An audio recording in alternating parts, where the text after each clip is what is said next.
Ma langue maternelle, c'est le Pashtun, la première langue de l'Afghanistan. Je parle aussi le dari, le persan et le tadjik, proche du dari. Avant le français, j'ai appris le bosniaque dans un foyer à Pierre-Bénite avec une famille bosniaque. Mes deux filles sont nées au pays, en Turquie. La troisième, en Russie.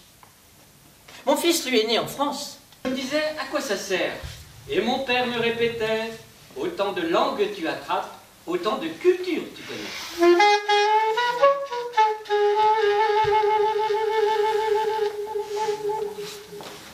Nous sommes venus étudier l'art lyrique à Lyon. Il y a un très bon professeur polonais, comme nous. Français, italien, allemand et russe sont les langues des opéras. Chaque langue a sa propre mélodie, ses accents particuliers.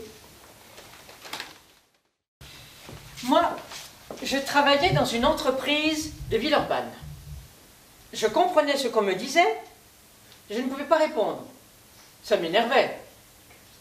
Maintenant, je sais lire le français, mais je ne sais toujours pas l'écrire. C'est trop différent de l'arménien. Quand mes enfants étaient petits, je ne pouvais même pas faire un mot d'excuse pour l'école. Écrire le français, c'est difficile. Pourtant, l'alphabet français n'a que 26 lettres. Le russe en a 33.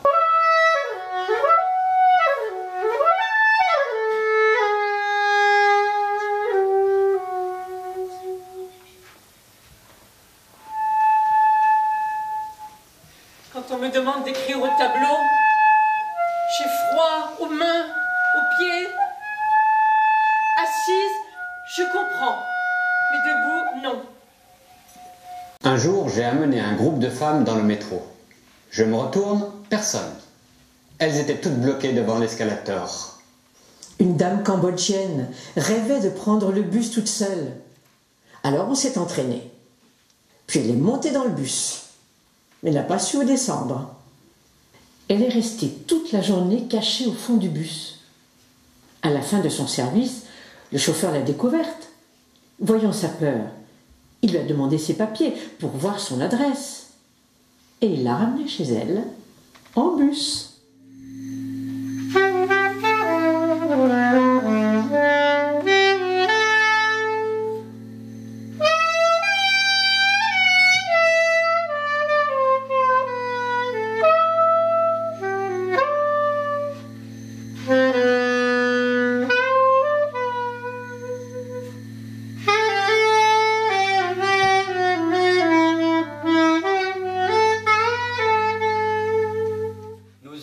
Connaissent parfaitement le français et le turc. Ils ont tous fait des études, ont un travail intéressant et sont bien installés. Nos 3 petits-enfants, nés en France, eux aussi, parlent turc et français. J'ai appris le français essentiel en stage d'insertion. Je ne le parle pas bien. Mon mari le parle mieux que moi. Il est peintre dans une usine. Ma première fille de 7 ans le parle bien, elle est au CE2. Ma deuxième a 2 ans et demi et ne parle que vietnamien, la langue que nous parlons à la maison. On voulait un avenir meilleur pour nos enfants. Quand nous sommes revenus d'Algérie, ma fille aînée avait 14 ans.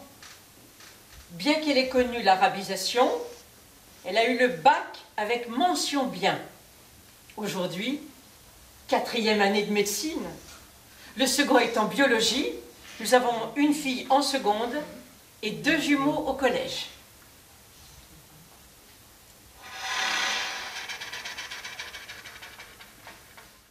Ils ont 2 ciels entre leurs mains. Pour les enfants venus d'ailleurs, leur pays qu'on dit lointain reste longtemps une page blanche, perdant sa langue et sa graphie sous la craie blanche qui s'efface comme le ciel entre leurs mains sur le tableau noir de la nuit. En 1975, quand les communistes alliés aux Vietnamiens, ont gagné la guerre. Il a fallu quitter le Laos, traverser le Mékong de nuit en pirogue pour rejoindre la Thaïlande en face. Je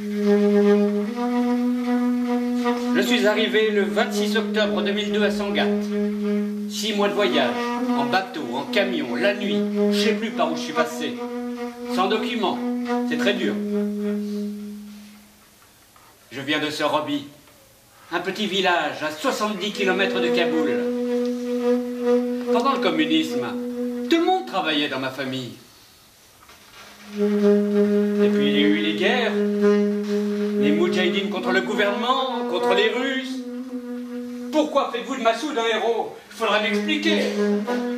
Pourquoi le frère de Massoud était-il ambassadeur en France? Massoud, il prenait tout. Il ne laissait rien aux Pashtuns. Il aidait les Afghans. Mais Afghans et Pashtuns, c'est pareil. J'avais une formation de 200 heures pour apprendre le français. Avec moi, il y avait des Russes et des Tchétchènes. Ils se disputaient entre eux. Ils ne voulaient pas que leurs enfants aillent dans la même école. Alors, comme je n'ai pas le droit de rentrer en Afghanistan, je suis allé à l'ambassade de France à Islamabad, au Pakistan, pour demander un regroupement familial et obtenir un visa pour ma femme. J'ai aussi fait venir mon neveu, le fils de mon frère qui a été tué. Et nous habitons La Duchère depuis 2006. J'étais mécanicien auto, mais ici, mon permis de conduire n'est pas valable. J'ai réussi mes examens de cariste et de logisticien.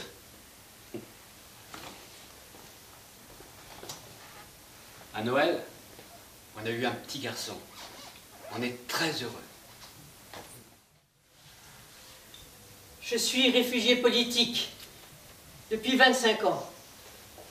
J'ai eu 2 autres enfants. Quand ils étaient petits, je n'avais pas le temps de leur apprendre le cambodgien. Mon mari non plus. Il travaillait dans un restaurant, même les samedis et dimanches. Donc, il ne parle pas bien cambodgien.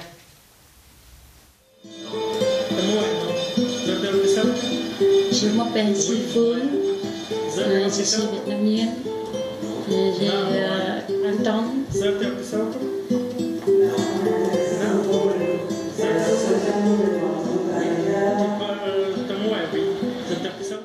Sarajevo, Zagreb, puis Zagreb, Lyon, en bus. Quel voyage! Arrivés à Perrache, nous ne connaissions personne. Un homme nous a emmenés dans un squat. Nous y avons vécu 15 jours. Nous étions 8 familles, beaucoup d'enfants, pas d'eau chaude.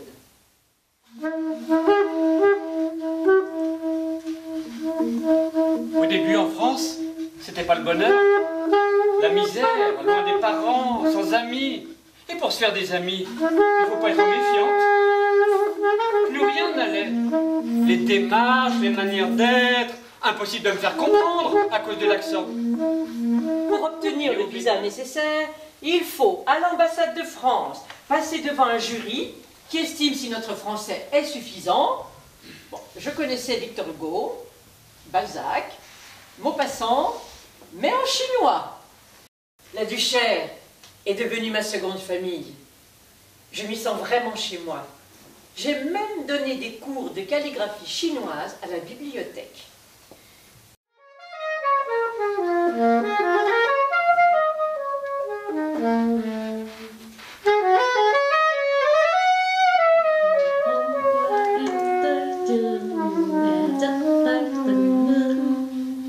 Hôm nay mẹ lên nương, một em tới lớp.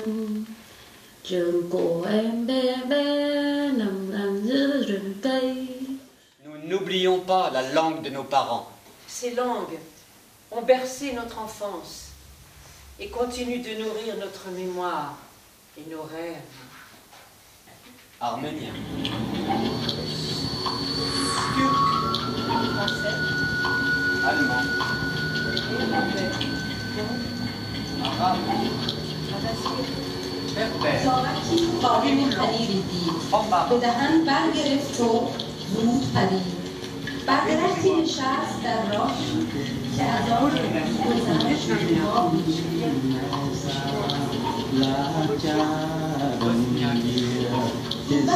سلیم و حیلت ساز رفت پای درخت و کرد آواز گفت